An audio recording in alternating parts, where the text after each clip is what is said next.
Chapter 250မှာတော့အီဆာဂီကရင်းရဲ့တိုက်စစ်ကစားပုံနဲ့ရှီတိုရဲ့တိုက်စစ်ကစားပုံအတွက်တေချာပြင်ဆင်လာခဲ့တယ်ဆိုပေမဲ့အခုလောက်ကြီးထိခက်ခဲလိမ့်မယ်လို့မထင်တာပဲခက်ခဲမှုအမြင့်ဆုံးဖြစ်တဲ့ဗီဒီယိုဂိမ်းတစ်ခုကိုစော်ကစားနေရတယ်လို့ပါပဲပေးကြီးအတင်းရဲ့လက်ပစ်ဘောကစတင်ခဲ့ပြီးဘောလုံးကတော့တူကီမီဆုစီမှာရှိနေခဲ့ပါတယ်ငိမ့်နေဖင်ဆုပ်တော့မှမလို့ဘတ်ဆတ်မန်ချင်းအတင်းသားတွေကခံစစ်ကိုအသေးအတန်ကာကွယ်နေခဲ့ရပြီးအားလုံးကအခြေအနေကိုနားလဲတယ်ဆိုပေမဲ့အနှဲငယ်လောက်ပဲတောင်းထားနိုင်တဲ့အခြေအနေမှာရှိနေပါတယ်ပေးကြီးအတင်းရဲ့ကစားပုံကိုရင်ဆိုင်တဲ့အခါမှာအီဆာဂီတို့အတွက်အရေးကြီးဆုံးကအဲ့ဒီကစားသမားကိုလွတ်လွတ်လပ်လပ်လှုပ်ရှားခွင့်ပေးလို့မရဘူးဆိုတာပါပဲသူကတော့နီယိုအီဂိုအစ်လီရဲ့အသက်ငယ်ဆုံးကစားသမားချားစ်ပဲဖြစ်ပါတယ်ချားစ်ကအခြေအနေကိုတစ်ချက်ကြည့်နေခဲ့ပြီးအားလုံးကလည်းချားစ်လက်ထဲတာဘောလုံးရောက်သွားခဲ့မယ်ဆိုရင်ပေးကြီးအတင်းရဲ့တိုက်စစ်ကမတူညီတဲ့ level တစ်ခုကိုရောက်ရှိသွားမှဖြစ်တဲ့အတွက်ကြောင့်မျက်ခြေမပြတ်စောင့်ကြည့်နေခဲ့ကြတာပါအဲ့ဒီအချိန်မှာပဲချားစ်ကရိုက်ချီဘောလုံးကိုကြည့်နေတဲ့အချိန်မှာချားစ်ကဘောလုံးကိုရဖို့ကြိုးစားနေပါတယ်အီဆာဂီတေချာပေါ့ပြောနိုင်တဲ့အရာကတော့ချားစ်မှလည်းမရာဗရှင်ရှိတယ်ဆိုတာပါပဲခမန်းထားလို့ပဲချားစ်ကရိုက်ချီစီကပြေးထွက်လာခဲ့ပြီးလူပေးလို့ရမယ့်နေရာကိုပြေးထွက်ခဲ့ပါတယ်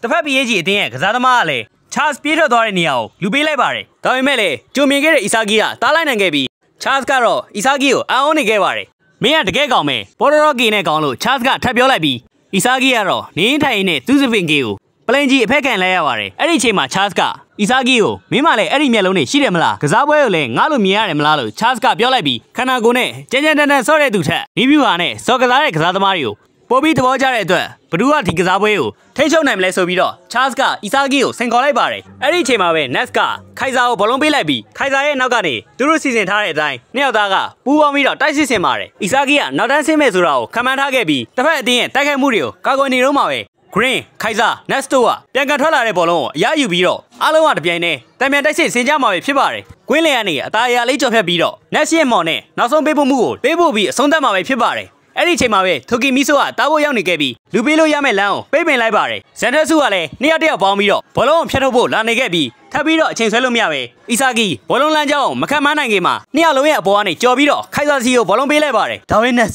်အကုန်လုံးကိုငါ့စီကိုလွှဲလိုက်တော့ခိုင်ဇာကိုသားဖို့အတွက်ခါရာဆုနဲ့နာနာသေးတို့ကရှေ့မှာကြိုတင်ပြီးတော့စောင့်နေကြပြီးခိုင်ဇာရဲ့ကမ်းမဲ့လမ်းကြောင်းကိုတားဖို့ဝိုင်းလုပ်ကြပါတယ်ဒါပေမဲ့ခိုင်ဇာကတော့နည်းနည်းလေးမှတုံးလုံးမနေပဲကြံကိုကြုံမြင်ခဲ့တဲ့အတွက်ကြောင့်သူတို့နှစ်ယောက်နဲ့နောက်ဆုံးကြံတဲ့ခန်းစစ်ကစားသမားကိုခိုင်ဇာကဖျက်ဆီးဖို့အတွက်ပြေးလာခဲ့ပါတယ်ခါရာဆုရဲ့အာယုံလွှဲဖို့လုပ်တဲ့လက်ကိုလည်းခိုင်ဇာကတန်းပြီးတော့ပုတ်ထွက်လိုက်ပြီးနာနာဆေးကခြေထောက်နဲ့ဖျက်ထုတ်ဖို့လာတဲ့အခါမှာတော့လမ်းကြောင်းကိုပြောင်းလိုက်ပြီးကမ်းဖို့အတွက်လမ်းကြောင်းကိုပွင့်ထားခဲ့ပါတယ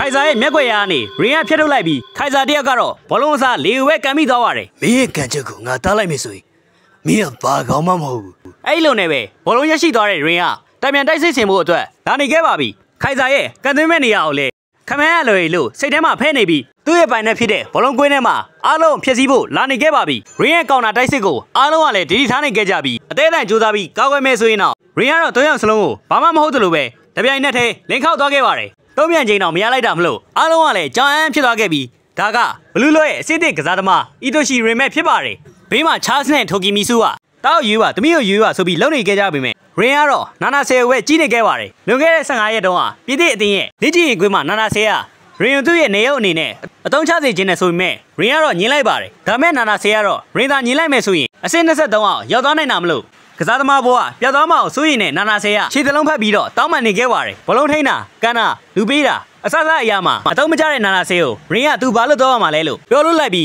းဝေးဝေးကိုသွားခိုင်းနေခဲ့ပါတယ်နာနာဆယ်ကလည်းရှောက်မပြီးသေးပဲနီယိုအီဂိုအစ်လီမှာရှင်တန်ကျင်တဲ့အတွက်ကြောင့်သူ့ကိုယ်သူစရိရမယ်ဆိုရင်တော့မှပြပြကြီးစရိခံမှာဖြစ်ကြောင်းနာနာဆယ်ကပြောလိုက်ပါတယ်ရင်းကလည်းနောက်ဆုံးမှာတော့ခွင့်ပြုလိုက်ပြီးတခြားသူတွေထက်သုံးစားပြေးခိုင်းလေ့ကျင့်ရေးဆင်းတဲ့အခါမှာလည်းရင်းပြောတဲ့အတိုင်းလိုက်နာခိုင်းပြီးအတုံးမဝင်တော့ချက်ချင်းပဲစွန့်ပစ်သွားမယ်လို့ရင်းကပြောပါတယ်အခုချိန်ကစပြီးတော့နာနာဆယ်ကရင်းရဲ့ကိုပိုင်ပစ္စည်းဖြစ်သွားခဲ့ပါပြီနာနာဆယ်ကလည်းရင်းပြောသလိုတဝင်းမသိမ်းလိုက်နာခဲ့ပြီးလေ့ကျင့်နေတော့ရင်းကနာနာဆယ်ကိုဘယ်တန်လားညာတန်လားဆိုပြီးမေးလိုက်ပါတယ်နာနာဆယ်ကညာ6လောက်ဖြစ်တော့တယ်လို့ပြန်ဖြေခဲ့ပေမဲ့မင်းတို့ဘယ်လိုပြောလဲလို့မေးတဲ့အခါမှာတော့မဖြေတတ်တော့ပါဘူးအချိန်နိုင်ငံလေးမှာပဲဘယ်ချရော့ရဲ့တီးကြမှုတွေကညာ6လောက်နီးပါးတီးကြလာခဲ့တဲ့အတွက်ကြောင့်နာနာဆယ်ကိုဘယ်တန်ဒါမှမဟုတ်အဲ့ဒီထက်ပိုနိုင်ပြီးနာနာဆယ်ကပိန်လို့မတိခဲ့တာဖြစ်တော့တယ်လို့ရင်းကပြောလိုက်ပြီးဖြစ်နိုင်တာတော့နာနာဆယ်ရဲ့ခန္ဓာကိုယ်ကနှစ်ဖက်တန်ဖြစ်နိုင်တယ်လို့ရင်းကပြောလိုက်ပါတယ်သူ့ရဲ့တိမ်မြုပ်နေခဲ့တဲ့ပါရမီကိုရှာဖွေတွေ့ရှိခဲ့တဲ့ရင်းအတွက်သူ့ပုံစံကပုံပြက်ပန်းပြက်ဖြစ်နေပါစေဒီမဆိုင်ပဲသူ့ရဲ့နှစ်ဖက်တန်ဆွမ်းရည်ကိုအသုံးချပြီးရင်းရဲ့ရွေးချယ်မှုတွေကိုပုံမကောင်းမွန်စေမဲ့နေရုပ်တရုပ်အနေနဲ့ကူညီပြီးရင်းကိုရဖို့အတွက်ဆိုရင်သူ့ကိုယ်သူအချိန်ပေါင်းများစွာသတိခါမှာဖြစ်ပြီးတော့ရင်းအတွက်အရန်ကစားသမားတစ်ယောက်အနေနဲ့အသက်ရှင်သွားမှာဖြစ်ပါတယ်လူကတ်ထားတဲ့ကြားရင်းစီကိုဘောလုံးရအောင်ပေးလိုက်ပြီး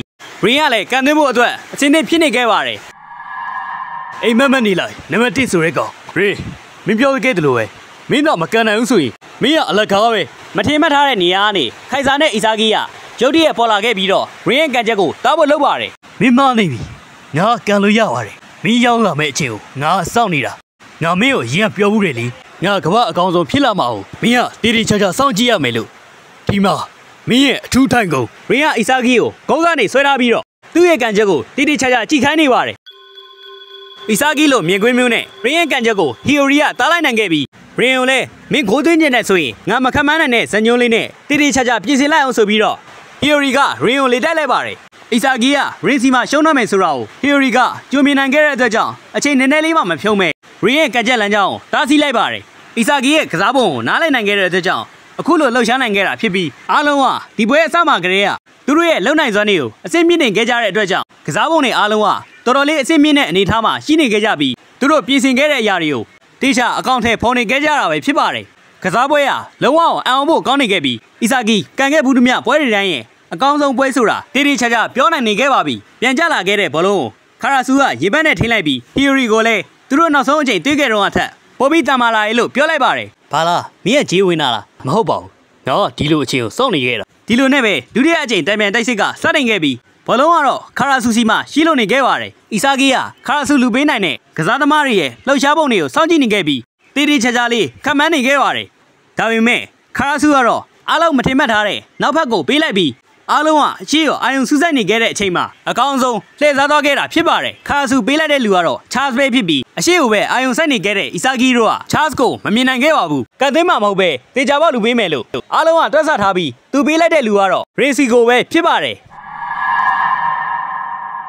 အီစာဂီနဲ့ရင်ကိုရန်ကအစသူ့ကိုပေးမယ်လို့ထင်ထားခဲ့ပေမဲ့ရင်ကိုကြော်ပြီးပေးလိုက်တဲ့အတွက်ကြောင့်ရင်စီကိုပေးတာမဟုတ်ဘူးဆိုရင်ဘလို့ကိုပေးရလဲလို့အီစာဂီကစဉ်းစားနေခဲ့ပြီးချားစ်ပေးလိုက်တဲ့လူကတော့ရှီတိုပဲဖြစ်ပါတယ်ချားစ်ရဲ့လူပေးတာကိုတုံ့ပြန်တာဆိုလို့ရှီတိုတယောက်သာရှိပြီးခမန်းနိုင်ခဲ့တယ်လို့အီစာဂီကထင်နေခဲ့ပေမဲ့ရှီတိုကတော့ပေးလိုက်တဲ့ဘောလုံးကိုတော့ကြီးမနေခဲ့ပါဘူးချားစ်ကလည်းသူ့ရဲ့လူပေးတာကိုတုံ့ပြန်နိုင်တဲ့သူကိုရှာတွေ့သွားခဲ့ပြီးဘောလုံးကလည်းရှီတိုလိုချင်ခဲ့တဲ့နေရာကိုအတိအကျရောက်လာခဲ့ပါတယ်နှစ်ယောက်စလုံးကအချင်းချင်းတောင်ကြီးမနေခဲ့ပဲအဲ့ဒီကစားပုံကဟီယိုရီနဲ့အီစာဂီအသုံးပြုခဲ့တဲ့ကစားပုံလို့ဖြစ်နေခဲ့ပြီးတော့နှစ်ယောက်စလုံးကတူညီတဲ့အောင်ပွဲမြင်ကွင်းကိုအတူတူမြင်ခဲ့ကြတာပဲဖြစ်ပါတယ်ချားစ်ရဲ့ပေးဖို့မှုကိုရှီတိုကခေါင်းတိုက်ဘောနဲ့အဆုံးတက်လိုက်ပြီးဒီပွဲကိုအနိုင်ရဖို့အတွက်တော့ချက်ကတော့ကမ္ဘာအကောင်ဆုံးဖြစ်လာရမယ်သူတို့ရဲ့ပုံစံကိုတောက်လျှောက်စောင့်ကြည့်ရတော့မှာပဲဖြစ်ပါတယ်